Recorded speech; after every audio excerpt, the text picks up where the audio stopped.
আসসালামু আলাইকুম ওরহমতুল্লাহি ওবরাকাতুহু। আল্লাহর প্রিয় বান্দাদের মধ্যে এমন কিছু নুরানি ব্যক্তিত্ব আছেন যাদের জীবন শুধুই ইবাদতের নয়, বরং রহস্যময় রুহানিয়াতের এক অপার জগৎ। তারা জাগ্রত অন্তর, দ্যুতিময় চরিত্র, অলৌকিক কারামত আর সৃষ্টিকে খোদার পথে ফিরিয়ে আনার এক অমল ধারা। হযরত খাজা বাকি বিল্লাহ রহমতুল্লাহি আলাইহে তেমন এক নুরানি সত্তা, যার জীবন অধ্যায় যেন আধ্যাত্মিক মহাসমুদ্রের বিশাল ঢেউ। তিনি শুধু একজন সাধক নন, বরং ছিলেন আত্মিক বিপ্লবের এক মহানায়ক, যার পবিত্র সান্নিধ্যে ইমামে রব্বানী মুজাদ্দিদ আল ফিসানী রহমতুল্লাহি আলাইহির মতো মহাপুরুষ নিজেকে সমর্পণ করেছিলেন। খাজা বাকি বিল্লাহ রহমতুল্লাহি আলাইহির জীবন এক বিস্ময়কর অলৌকিকতায় ঘেরা উপাখ্যান, যেখানে আছে শুদ্ধ আত্মার উন্মেষ, জ্ঞান সাধনার দীপ্তি, খলিফাতুল্লাহর পথে আত্মনিবেদন আর অগণিত মুরিদদের আত্মরূপান্তরের কাহিনী। চলুন শুনে আসি সেই পবিত্র জীবনের গল্প, যে গল্প শুধু ইতিহাস নয়, এক নীরব জিকির। হযরত খাজা বাকি বিল্লাহ রহমতুল্লাহি আলাইহির প্রকৃত নাম ছিল সিদ্দিক হাসান। তিনি হিজরি 971 মোতাবেক 1563 খ্রিস্টাব্দে কাবুল শহরে জন্মগ্রহণ করেন। তার বংশ ছিল এক সম্ভ্রান্ত ও ধর্মভীরু পরিবার। তার পিতা ছিলেন খ্যাতিমান আধ্যাত্মিক সাধক এবং শরীয়তের একনিষ্ঠ অনুসারী। তার বংশমূল পৌঁছায় খোলাফায়ে রাশেদিন হযরত সিদ্দিকে আকবর রাদিয়াল্লাহু আনহুর দিকে, তাই তার নামের সাথে সিদ্দিকী উপাধিও যুক্ত। খাজা বাকি বিল্লাহ রহমতুল্লাহি আলাইহির ইলমি যাত্রা শুরু হয় কাবুলেই। এরপর পারস্য এবং ভারতবর্ষের বিভিন্ন অঞ্চলে উচ্চতর ইসলামী শিক্ষার জন্য গমন করেন। হাদিস, তাফসির, ফিকহ, কোরআন, শরিয়ত, তরিকত, হাকিকত ও মারফতের যাবতীয় বিষয় তিনি সুগভীর জ্ঞান অর্জন করেন। বিশেষত ফার্সি ও আরবি সাহিত্যে তার দখল ছিল অসাধারণ। তবে এই ইলম ছিল শুধু বাহ্যিক নয়, বরং অন্তরের জন্য। তাই তিনি আত্মিক সাধনার এক নতুন অধ্যায়ে প্রবেশ করেন নকশবন্দিয়া তরিকার মাধ্যমে। আর এখানেই শুরু হয় তার এক নবজাগরণের মহাযাত্রা তাসাউফের মহাসড়কে। তিনি যার হাতে বায়াত গ্রহণ করেন, তিনি হলেন নকশবন্দিয়া তরিকার একজন বড় উলি, খাজা আমকাঙ্গি রহমতুল্লাহি আলাইহি।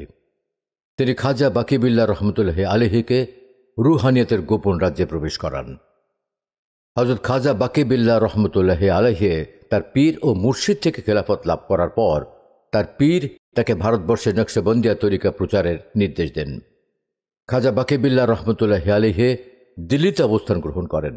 এখান থেকেই তিনি ইলম ও আধ্যাত্মিকতার এক নতুন যুগের সূচনা করেন। তার দরবার ছিল অজস্র ওলামা, ফকির ও রাজন্যবর্গের গমনস্থল। লোকেরা এসে তার সামনে হৃদয় খুলে দিত আর ফিরে যেত পরিবর্তিত হয়ে। তার সবচেয়ে প্রখ্যাত ও প্রতিভাধর খলিফা ছিলেন হযরত মুজাদ্দিদ আল ফিসানী ও আহমদ সিরহিন্দি রহমতুল্লাহি আলাইহি, যিনি তার তাসাউফি মিশনকে যুগান্তকারী আন্দোলনে পরিণত করেন।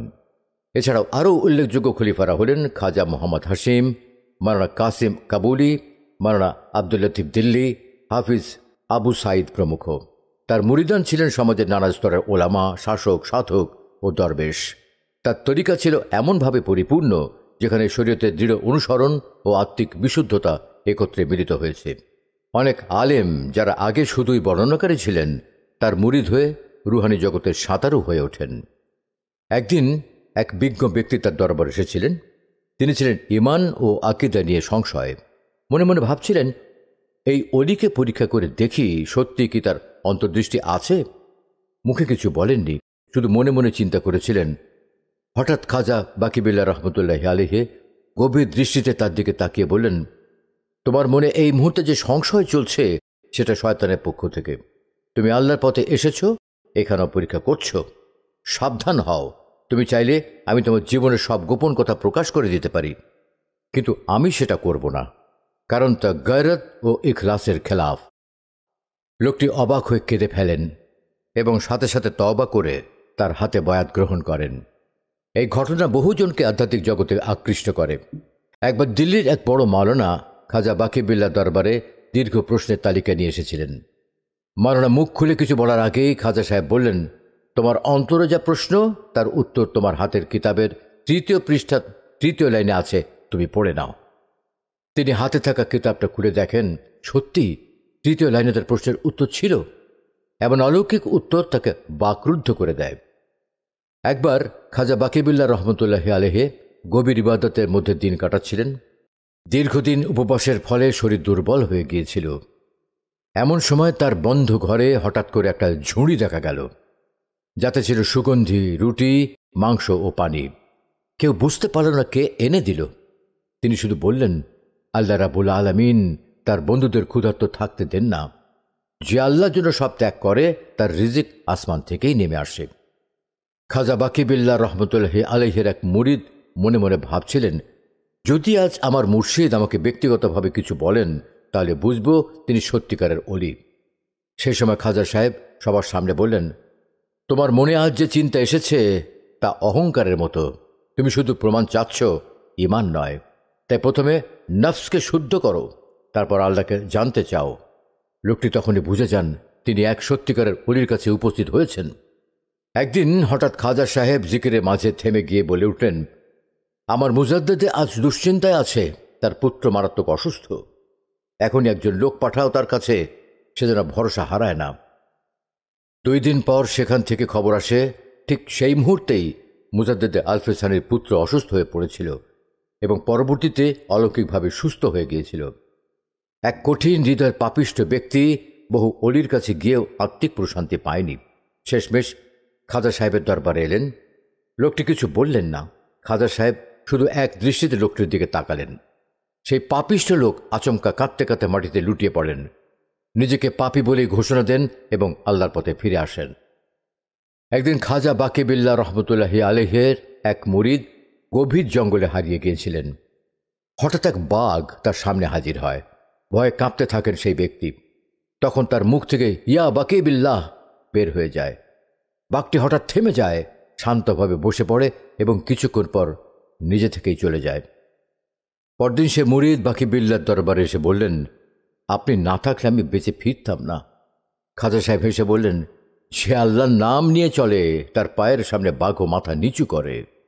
তার এক আশেক রাতে স্বপ্ন দেখেন তিনি খাজা সাহেবের সঙ্গে এক পাহাড়ের উপরে বসে আছেন। ভোরে খাজা সাহেবের কাছে এসে লোকটি সেই ঘটনা খুলে বলেন।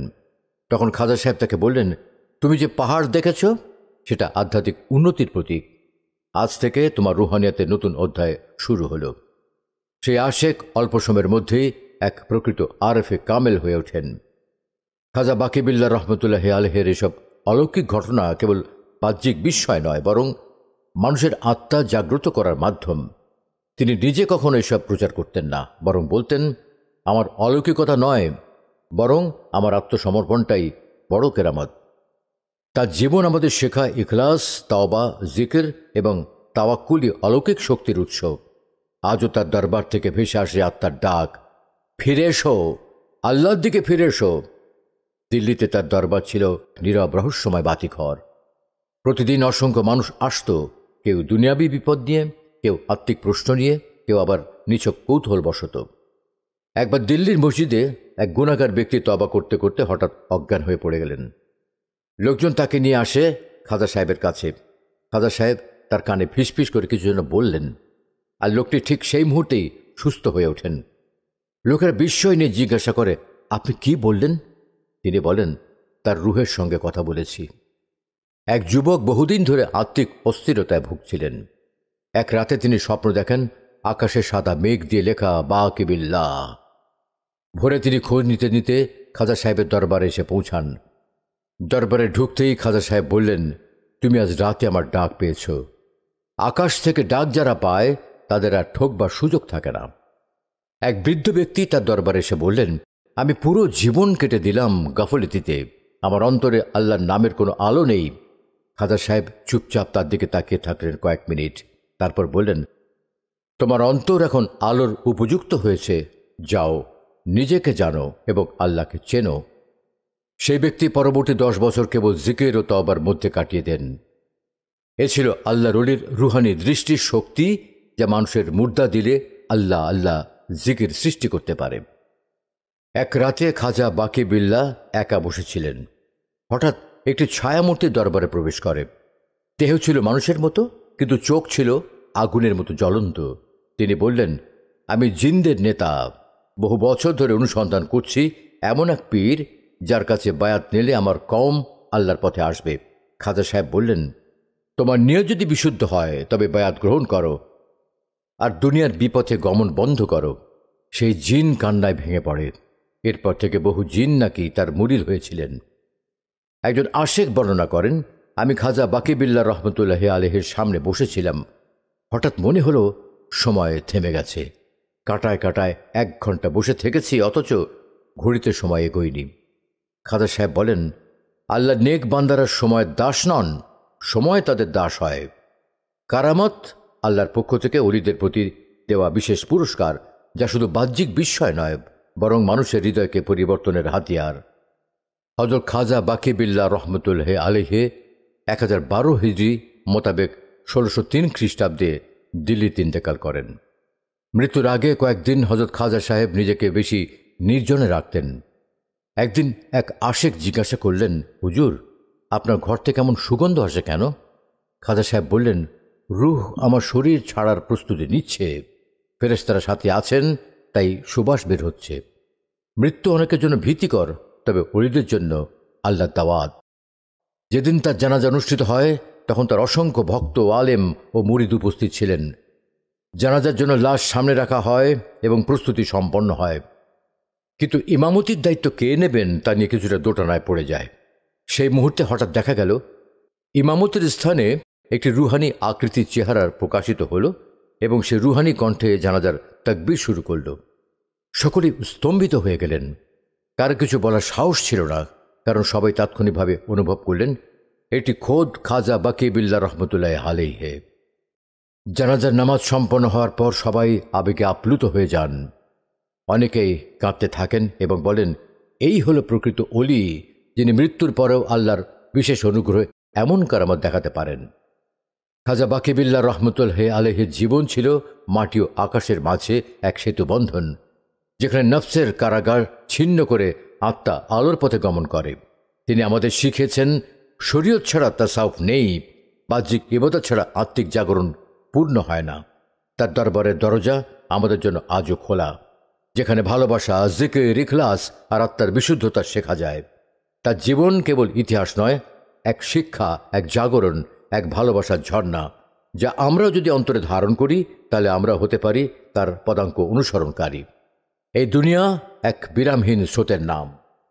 এখানে আসে কেউ কিছু রেখে যাওয়ার জন্য, আবার কেউ আসে সব বিলিয়ে দিয়ে নিজেকে লুকিয়ে রাখার জন্য।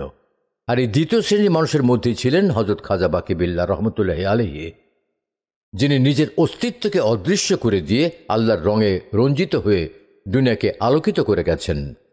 তার জীবন ছিল না বাহ্যিক আড়ম্বরের, ছিল না জাঁকজমকের রূপকথা, বরং তার জীবন ছিল এক নিঃশব্দ ঝর্ণাধারা, যেখানে আত্মা পিপাসিত হয়ে এসে তৃপ্তি খুঁজে পায়। তার প্রতিটি কথা ছিল সদা জাগ্রত অন্তরের নিঃশ্বাস, আর প্রতিটি দৃষ্টি ছিল আত্মিক আলোর প্রদীপ। তিনি ছিলেন এমন এক মহাপুরুষ যার দরবারে বসলে হৃদয় নরম হতো, আত্মা জেগে উঠত। তার কারামত ছিল কোনো খেলা বা চমক নয়, ছিল আত্মিক চিকিৎসা, আল্লাহর প্রেমে নিমজ্জনের জ্যোতি। তার অলৌকিক কাহিনীগুলো যেন বাহ্যিক নয়, বরং অন্তরের দরজায় কড়া নাড়া এক আহ্বান, ফিরে এসো, আল্লাহর দিকে ফিরে এসো। খাজা বাকিবিল্লাহ রহমতুল্লাহ আলাইহি ছিলেন আল্লাহর এক নিবেদিত প্রেমিক, যার রূহ থেকে ছড়িয়ে পড়া নূর আজও আসমান জমিন ছুঁয়ে থাকে। তিনি তার কোনো খ্যাতি রেখে যাননি, রেখে গেছেন এক মহামূল্যবান রুহানি উত্তরাধিকার, নকশবন্দিয়া মুজাদ্দিয়া তরিকা, যার আলোতে পরবর্তীতে আলোকিত হয় লক্ষ সাধকের হৃদয়। আজ আমরা যান্ত্রিক জীবনের ক্লান্তি, আত্মিক শূন্যতা এবং ঘোর অস্থিরতার মাঝে হাঁটছি। এমন সময় তার দরবার আমাদের ডাকে, এসো, একটু বসো, নিঃশব্দে জিকির করো, রুহকে জানো, আল্লাহ এখনো কাছে আছেন। খাজা বাকিবিল্লাহ রহমতুল্লাহ আলাইহি ছিলেন না শুধু একজন বুজুর্গ বা পীর, তিনি ছিলেন আত্মার দিগন্তে এক উদীয়মান সূর্য, যার আলো কেবল দিল্লির আকাশ নয়, বরং শতাব্দীর পর শতাব্দী পেরিয়ে আজও আমাদের হৃদয়ের হেজাজে আলো ছড়ায়। তার কবর জিয়ারতে গিয়ে মানুষ চোখে জল নিয়ে ফিরে আসে, কেননা কবর নয়, সেখানে শুয়ে আছেন এক নীরব বিপ্লবী, যিনি নিজে হারিয়ে গেছেন আল্লাহর প্রেমে। হে আল্লাহ, আমাদেরকে ওলিদের ভালোবাসা দান করুন, তাদের অন্তর্ভুক্ত করুন এবং তাদের সঙ্গেই জান্নাতের সর্বোচ্চ স্তরে আমাদের স্থান দান করুন। আমিন।